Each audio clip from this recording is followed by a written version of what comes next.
Vaishnavi recording studio Mairwa Mairwa Mairwa.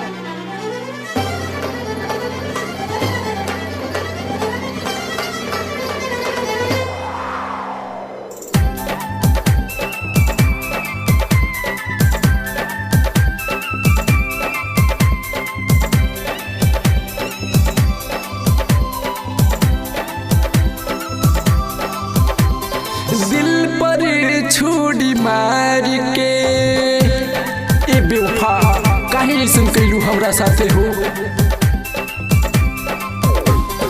दिल पर छुरी मार के तू चल जा नजर से दूर, प्यार में साजा देले बाड़ू भइल का हमसे भूल, प्यार में साजा देले बाड़ू भइल का हमसे भूल। दिल पर छुरी मार के तू चल जा नजर से दूर, प्यार में साजा देले बाड़ू भइल का हमसे भूल, प्यार में साजा देले बाड़ू भइल का हमसे भूल। ये बेवफा तू हमरा साथे ठीक ना कैलू, तू हमार साथ छोड़ के हमरा नजर से दूर कहाँ चल गलू। काहे कैलू ऐसन, काहे काहे कैलू प्यार जब रुआही के रहे, काहे अपनैलू जब ठुकराही के रहे, काहे कैलू प्यार जब अपनाही के रहे, काहे।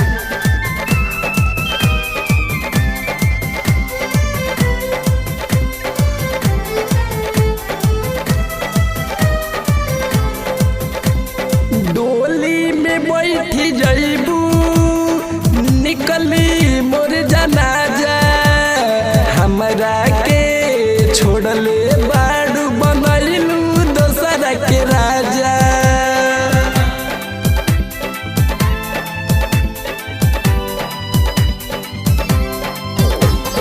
डोली में बैठी जइबू निकली मोर जनाजा, हमरा के छोड़ले बाड़ू बनैलू दोसरा के राजा, बनैलू दोसरा के राजा। प्यार में दिल तोड़ के, प्यार में दिल तोड़ के तू चल जा नजर से दूर, प्यार में साजा दिले बाड़ू भइल का हमसे भूल, प्यार में साजा दिले बाड़ू भइल का हमसे भूल।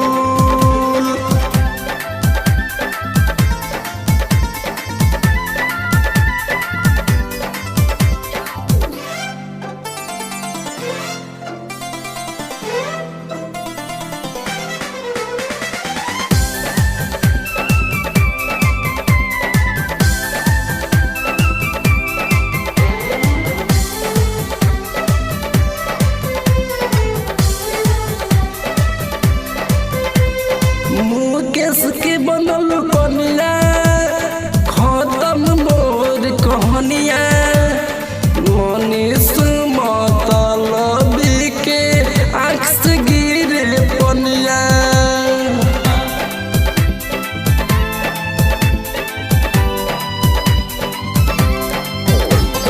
मुकेश के बनल कनिया खत्म बा मोर कहनिया, मनीष मतलबी के आँख से गिरे पनिया, आँख से गिरे पनिया।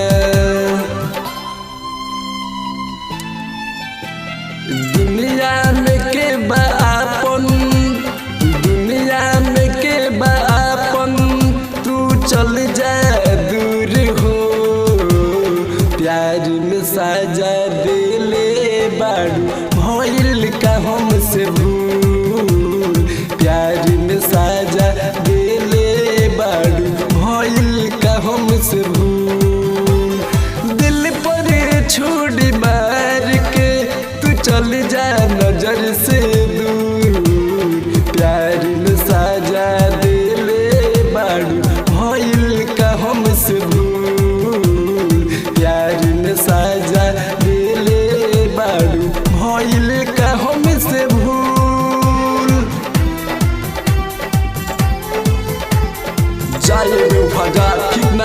मनीष मतलबी के साथी पागल बना के अब दुनिया में छोड़ के चल गई, नजर से दूर चल जाती।